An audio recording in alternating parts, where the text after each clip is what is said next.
The story begins in the present. Missel slowly wakes up, her head heavy, her body weak. She's tied up with ropes to a wooden cart, being dragged through the countryside. Standing nearby is Leo Bonhart, calm, cruel, and completely in control. He greets her in a mocking tone. He calls her Shirat and Zed and tells her she should be grateful to still be alive. Then he casually drops a bomb. Last week, he killed her friends, the rats.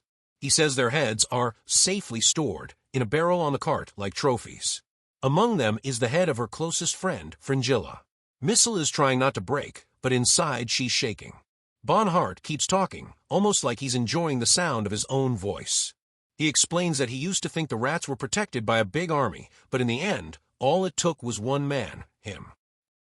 We cut to 6 months earlier. We jump to a loud, smoky gambling hall, a rough casino full of drinkers, gamblers, and shouting. In a nearby fight pit, an announcer hypes up the crowd. 2 fighters are about to face off, a Doppler, a shapeshifter, and a Witcher. The announcer screams about the most vile mutant on the continent. The audience cheers and places their bets. But something feels off. Up in the stands, Kaylee, Reef, Ace, Giz, Asa, and Missel are watching closely. They're not here for entertainment, they're running a scam. The Witcher in the ring is a washed-up, drunk real Witcher named Brigden, who they call Grumps. He looks rough, more like a man who lost everything than a legendary monster hunter. Down in the arena, the fight begins and quickly falls apart. The Doppler isn't real. The Witcher isn't really trying. It's all a stage show designed to get the crowd betting wrong. The rats use the chaos to steal from the audience and the casino. But when they sneak back into a private room and Brigden peels off his Doppler disguise, it becomes obvious this whole setup is more unprofessional than genius. The scam gets exposed, the crowd turns, and things escalate into a panicked escape. The rats grab whatever they can, not gold, but random loot, like a ceremonial axe from some long-forgotten ruler. They complain about how little profit they got for such big risk. This is becoming a pattern. Each job is more dangerous and less rewarding. Meanwhile, Missel keeps zoning out. She hears music nobody else hears. She talks about ghosts she keeps seeing. Reef warns her this kind of distraction is going to get them all killed. They decide they need something bigger, one big score that can set them up for a while. They head to a woman named Orla, a fortune teller who used to look after street kids. Kaylee and Reef used to work for her before joining the rats. Orla is sarcastic and sharp. She claims the spirits told her they were coming, but everyone knows she's more hustler than mystic. Missel tells her straight. They want a serious job. A big payout. No more junk, no more trinkets. They'll even pay Orla for good intel. Orla gives them a few small leads, an inheritance here, a shady bar witch there, but nothing big enough. Then she hesitates. There is one job. It's huge, but it's also dangerous. She asks if they've heard of Dom Hovanego. Of course they have. He runs the biggest underground fight ring on this side of the Aruga. The man is a legend in the criminal world. Orla says there's a rumor he's opening a brand new arena near Amarillo. It will be packed with warlords, arms dealers, rich perverts, the kind of people who swim in money and blood. But that's not the worst part. The arena will be run by a man named Brigden, a sadistic mercenary who once helped Nilfgaard crush rebellions. He led massacres, enslaved women, and controlled border brothels like they were his personal playground. The moment Orla says his name, Missel freezes. The others immediately realize something. Missel knows Brigden, and she's hiding something big. They press her, and finally, Missel starts telling them who she was before she joined the rats. 2 years earlier, she wasn't a thief. She was a noblewoman, the bride-to-be of Lord Genzir of Ebbing, a rebel lord fighting against Nilfgaard. She was supposed to stand beside him when they won. Her family was proud. Her future was planned. Her life looked perfect. She didn't love him. But she didn't care, because she was in love with someone else. Her name was Juniper.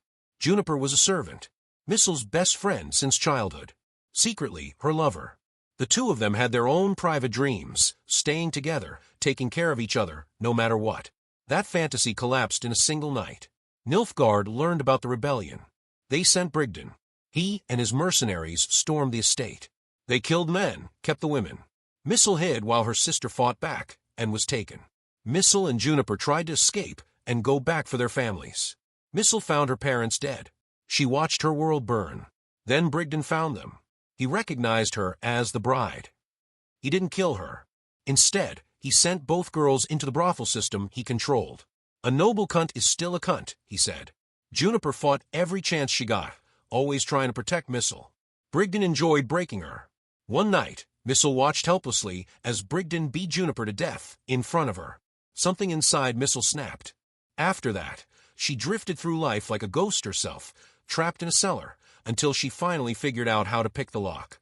She escaped half-dead and stumbled into Orla's care, where Ace later found her. That's how she ended up with the rats.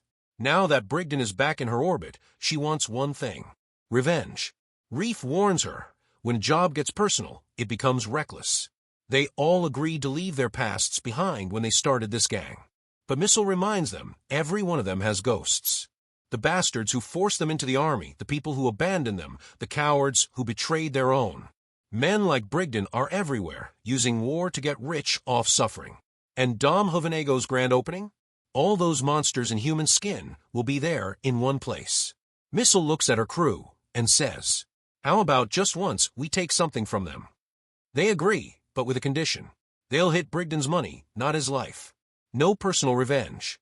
No distractions. One clean heist and out. Missile nods. She says she understands. But we can see it in her eyes. This is about more than money. From what Orla told them, they have 3 big issues. Time: the big fight is in 2 weeks. Location: the arena is in a fortified old garrison by the Namarillo port. Invite only. Hard to sneak into. Brigden: Missile clearly knows him, and that makes everything more dangerous. They need a way in. They need a way to access the vault. And they need a way out. And they need help killing a monster. Because Brigden isn't just running an arena. He has a mage now. Together, they've created something new to show off on fight night, a creature called a Jalowik. Even Dom doesn't fully know what his cousin is planning. For that, they need a real monster killer. They need the drunk witcher from the casino. They find Brigden again, passed out, drunk, and running small cons. He's bitter, sarcastic, and doesn't want to work for rats. They offer him coin. A lot of coin. At first he refuses. Then Missile reads him, really reads him. She brings up his past, his failure, the Striga, the Witcher who died because of him, and how the world started hating him long before that. She hits a nerve. He finally agrees, for a big fee and the promise that once this is over, he never has to see them again. He's their best chance at killing Brigden's monster, and they all know it. The plan has layers. Ace will pretend to be a legitimate fighter, the baby face of Burn. Kaylee and Reef will act as his fight team, his 2 squires. Asa will be assigned where he's needed. Missile and Rayanne will pose as newlyweds seeking thrill and gain an invite through a rich contact. Brigden needs to get inside as well, with a silver sword, without raising suspicion. To make Ace look like a real professional fighter, they need official papers from a local prefecture. So one of the crew dresses up as an overly serious official from the Athletic Commission, forges documents, and clumsily hustles his way into getting them stamped after a bloody little incident in the archives. Meanwhile, Kaylee and Reef scout the old prison structure by water. They discover a likely escape route, a tunnel leading to a well-like drop, and a boat access. Wet, cold, and disgusting, but it connects the vault area to the outside. On the other side, Missile and Rayanne travel to a high-end brothel run by Miss Scrat, an old army acquaintance.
Up top, the schedule is moving faster than planned.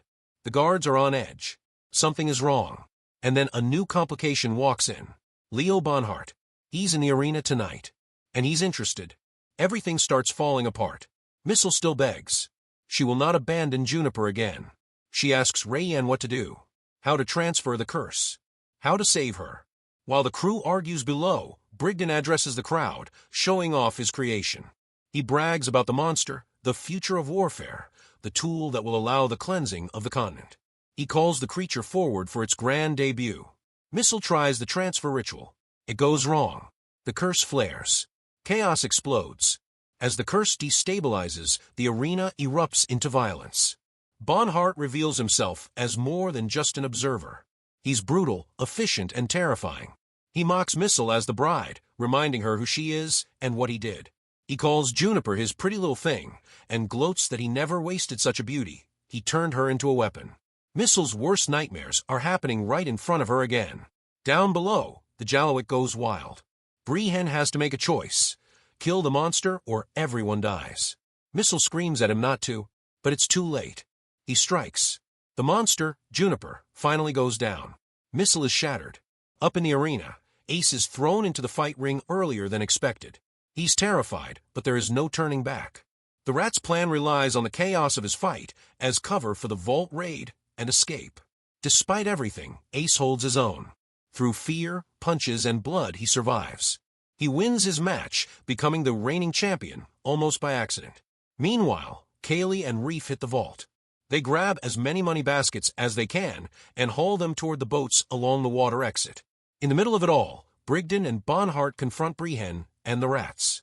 Bonhart mocks Brigden's medallion, noting it's from the School of the Cat, one he doesn't have in his collection yet. Fights break out. People die. Doors are slammed. Gates are broken.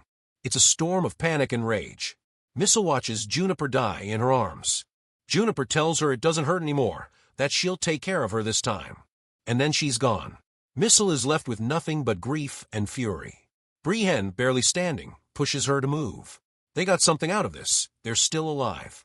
They have money. The others need her. The rats drag themselves out with the baskets onto the boat as the arena burns behind them. Brigden lives. Bonhart lives. But the rats get away. On the boat, the crew stares at the piles of coin they stole. There's more money than they ever dreamed of. Enough to last a long time if they're careful. Enough to live like more than just rats, for once. But nobody is celebrating. They sit quietly, crying, shaking, processing. They lost people. They lost a piece of their innocence. Missile lost Juniper, again. Someone finally speaks. They raise a toast. To Bren, the worst witcher they ever met, who still helped them survive. To being alive, because if you're alive, you're already winning. To Juniper, and to the possibility of a future beyond all this pain. They know the city will be on fire for a while. Brigden and his allies will be out for blood. So they decide not to wait around to be hunted. They talk about heading to Gliswin next, where another gang, the Nasiers, are making moves that they might be able to exploit. Always another job. Always another hustle. Before they leave, Missile makes one final decision. She says she's done being haunted. Done clutching the ghosts of her past so tightly that they shape every move she makes. She has her family now, the rats. And for the first time, she chooses to let go of Juniper's ghost, at least a little. We return to the present. Missile is back on that cart, tied and bruised, listening to Leo Bonhart finish his story. He tells Velka, Ciri under her new identity with the rats, that this is how the rats survive their blaze of glory. Long enough to one day cross paths with her. And then, with chilling certainty, he adds, "But as you now know, Velka, in the end, I always win." The recap ends on that cold promise, and the feeling that the real nightmare for Ciri is only just beginning.